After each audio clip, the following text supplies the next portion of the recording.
This is CBS 2 News This Morning. And good morning on this Friday, April 10th. I'm Chris Raggi. I'm Mary Kelly. Welcome to CBS 2 News This Morning. Good to see you, Chris. Chris and I anchoring from home to keep our social distance this morning. We're going to get you a check on your weather forecast into the weekend in just a moment. But first, let us bring you the very latest headlines on the coronavirus pandemic. Cities across the U.S. shut down, putting 17 million people out of work. Another 6.6 million people filed for unemployment just last week. The Federal Reserve is trying to boost the economy by pumping another $2.3 trillion into it to provide loans for struggling Americans and businesses. But there is a glimmer of good news for New York State. The number of hospitalizations is now the lowest in weeks. And it is still, though, the coronavirus capital of the world. There are more confirmed COVID-19 cases in the state alone than any single country. In looking at those numbers, New York State has nearly 160,000 cases. More than 7,000 people have died from coronavirus. About 87,000 of those sick are in New York City, where more than 4,700 people have died.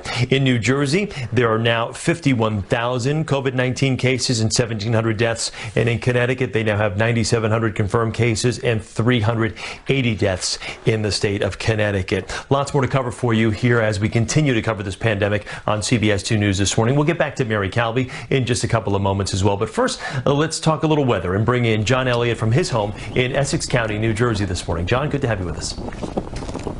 Good morning, Chris. Always great to spend some time with you on TV, and thank you for inviting us into your homes around the area. Oh, I'm about to run out of gas here. It is windy. It is chilly. Let's check some of those wind chills. That's what you're going to feel. You get that morning walk in, get the kids out for some exercise. Right now, we have wind chills as low as 21 degrees in the area. Even in the city, the wind chill is 31 degrees. Wow, that is cold, and the wind is going to howl all day.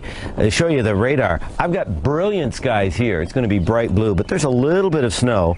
Again, some of that with elevation, but a few flakes float by today.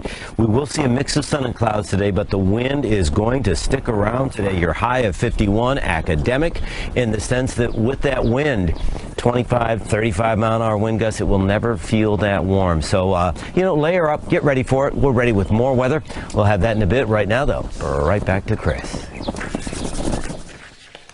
John, thank you so much. Governor Cuomo says there are currently about 18,000 people hospitalized in New York State with coronavirus. And he says that new hospital admissions are falling, with about 200 patients hospitalized since Wednesday. That's the lowest number since the coronavirus pandemic hit New York. New Jersey has 7,363 COVID-19 patients in hospitals, and Connecticut now has 1,464 people in the hospital with the coronavirus. Well, we are now weeks into this pandemic, and getting tested still is a very, very big obstacle for thousands of people out there that do want to get tested. Also, personal protection equipment is now running dangerously in short supply for our frontline workers and our healthcare workers especially. CBS 2's John Diaz with more. Yeah, good morning, and some relief is in sight. Governor Phil Murphy tweeting out yesterday that the New Jersey Department of Health will be allocating $5 million in federal funding that will go right to local health departments, including community testing. Many saying, though, that's not enough.